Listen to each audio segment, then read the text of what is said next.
Hello, everyone, and welcome back to another episode of the Teachers Talk podcast. My name is Alex, but in these podcasts, I commonly go by Jeff, as that's what my professional counterparts know me as. So, with that said, today I'm joined by my two colleagues from York University, David and Alex. Say hello, guys. Hello. Hey, everyone.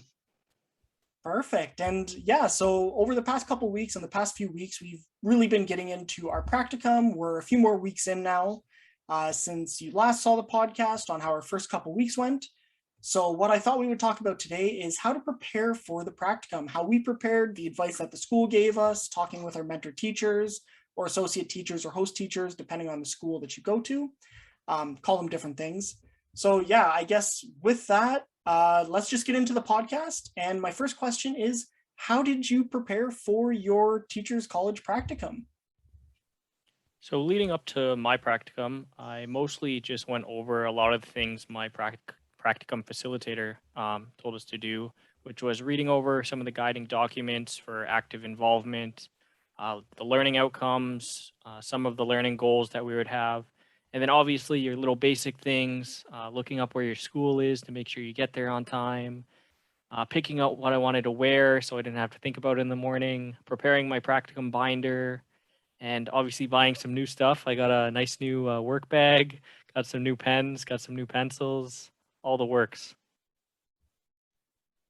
Yeah, it sounds like back to school shopping, but for adults instead of children.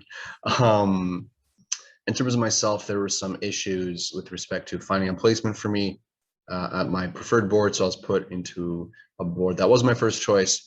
But one of the things that I kind of focused on was just make sure I had all my documents ready. So VSS, any sort of vaccine attestation or vaccine-based paperwork, health and safety, WMIS protocol. So all the kind of paperwork and documents I would need to bring in, not just for my mentor teacher, but into the principal's office as well, but also making sure that the board, that I'm staying in contact with the board about appropriate documentation. But yeah, just making sure I had all the my T's crossed, my I's dotted, as they say.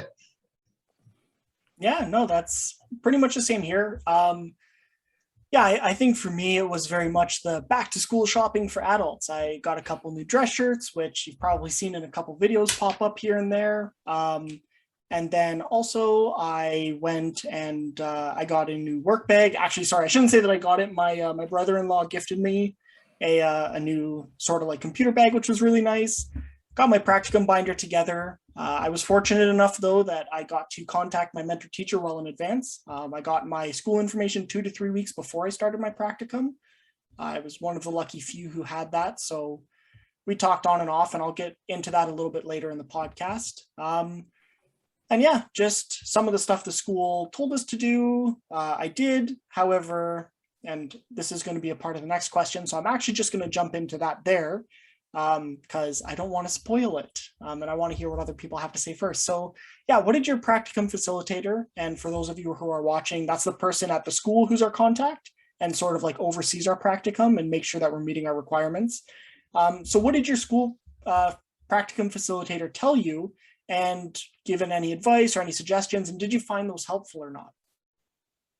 So my practicum facilitator, honestly, I think he was super helpful. He gave us an entire PowerPoint document with tons of guiding documents and basically every little form and piece of paper we would need to get ready for our practicum. Made sure to go through them with us as well. So that's all the learning outcomes and all the goals for this practicum course. And then he gave us some advice for our first day and first week that I did find a little helpful, just to kind of ease the nerves. Just smile, be yourself, get to know the staff and students as best you can. Try and learn about the community, resources available to students, extracurriculars, and be patient. I think that was a really important one, where you're not going to learn everything on your first day. And learning to teach is a lifelong process. So you're always reflecting on and developing your practice as you go. So just because you don't know something the first day doesn't mean you won't be able to learn it later on. Yeah, same here. Kind of to echo what David's saying, in terms of advice the practicum facilitator gave me, just giving me and the other TCs confidence, encouraging us, okay, don't be afraid. You're going to make mistakes, but that's okay. This is the place to learn. This is the place to ask questions. do as best you can a job of connecting with other teachers in your department, connecting with students, being involved in the classroom, having conversations with them that aren't just about school. Because yes, obviously school is a big part of students' lives, but they have their home lives, some of them have work, some of them play sports. So have conversations with them about life outside of school. And so that was probably the biggest piece of advice that my practicum facilitator gave me. Yeah. So mine is similar but a little different. I think, and I sort of do wish that my practicum facilitator was able to give us a little bit more advice. She was super, super helpful, but she is a principal right now in one of the school boards. So she was very, very busy and had some meetings. So our meetings that were scheduled for like 2.5 hours really got crunched down into 45 minutes. So I think we really focused more on the administrative side of things, which was helpful, obviously, to get started. But we didn't really get exposed to the learning outcomes as much, or like the goals of the practicum or whatnot. Which, to be honest, I thought would have been really helpful, especially because our practicum is condensed in some ways. That we have a lot of things to do by the end of October before we start our second practicum, which is at the same school, but it is a different set of learning goals and a different set of skills that we're supposed to be doing. So I just really wish we went into the learning outcomes a little bit more. I don't know. Outside of that, it was all good advice, just telling us same sort of thing, to be patient, to be observant, to get to know the school culture, to get to know your mentor teacher, to set up communication lines with them, all the standard stuff. So I guess on the note of communicating with our mentor teachers, what type of communication did you have with your mentor teacher before you started working with them? And yeah, just what was that sort of like? So my communication was, I think, a little different from Jeff and Alex here, where we were asked not to have any communication with our mentor teachers until we got there. So our first point of arrival was our first point of communication. Our practicum facilitators let us know that they'd be letting them know we were coming. They knew we were coming, and they didn't want to overwhelm them, especially with what's going on right now and how busy they are with the normal school routines coming back. So once I got there, I actually found out my mentor teacher was not there this week, which was a little bit of a surprise. The office was very helpful, and I was, I guess, put with the department head for the week, which was perfectly fine. She got me organized, she got me ready, answered all my questions, and I was then later able to meet my mentor teacher through Google Meets. So she kept me up to speed and answered all my questions. So overall, even though I was a bit surprised by what happened, I think everything still went smoothly, as I was just observing for my first few days. And I definitely felt well prepared going into the second week and being more actively involved in teaching. Yeah, in terms of myself, I didn't get too much information until maybe 3 or 4 days beforehand. And for my mentor teacher, it was just basic email exchange. She gave me some information on the course, number of students involved in the course. Not too much administrative stuff, but mostly just, access to my access to the Google Classroom that she had established, access to the Google Calendar, giving me access to, the assignments the students are having. But yeah, a very basic communication. Okay. Yeah, I think mine is a little bit different here just because I had so long. So I actually contacted my mentor teacher before we were potentially told, like, hey, keep your communication with them brief. So we had already exchanged a few emails by that point. So, we were told to contact them, but really not to ask too many questions, just to introduce ourselves. But that was already long gone at that point. But yeah, like the first email I got from my mentor teacher was probably about 1,000 words long. That thing was an essay, but it contained so much good information. What specific rooms we were going to be teaching in, what type of AV equipment we need, if we're going to be using headsets and microphones, or like what platforms we're going to be using, links to everything, generally how the school runs and who I want to see on the first day. He also set up a lot of my PPE requirements and just general things that I needed to get done. Like when I go in on the first day, he had already got it figured out with the staff. the office staff there, which was really, really nice. So I found it really helpful.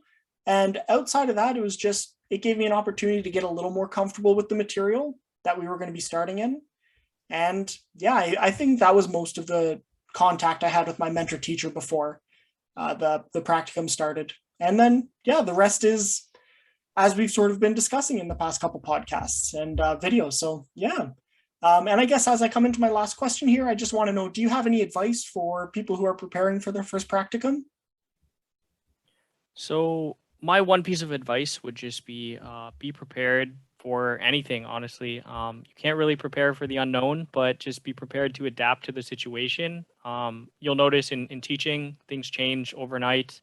There's lots of things that you think will go perfectly and then they don't. So just adapt and do your best and work on what you can for the future.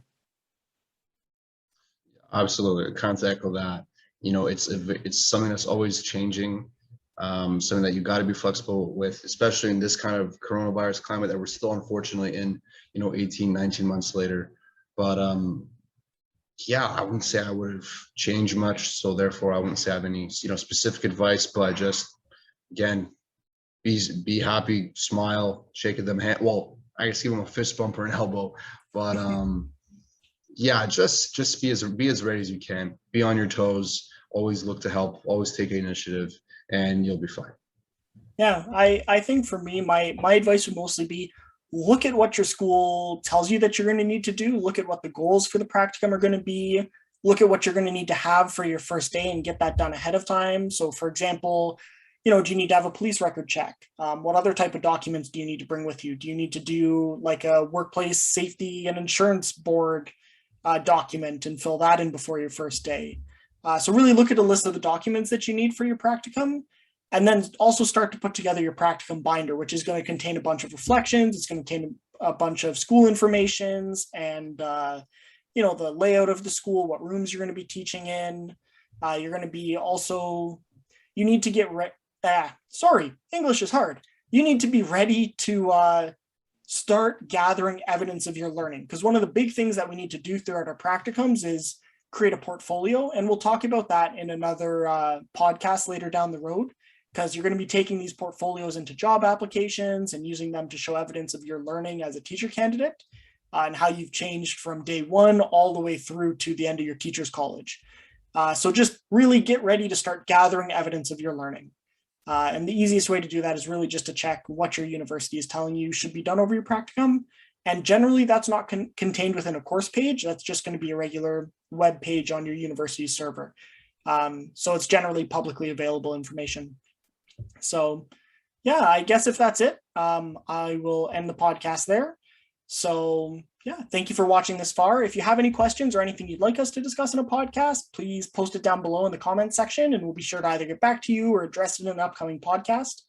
And yeah, please like and subscribe to the channel and help us grow our community more. We're definitely really happy with all the people that have been joining the community lately and some of the views we've been getting. So thank you so much for tuning in and for watching us and yeah, just being a part of our community. So with that said, everyone, please stay happy, safe, and healthy and have a great day. See you all around.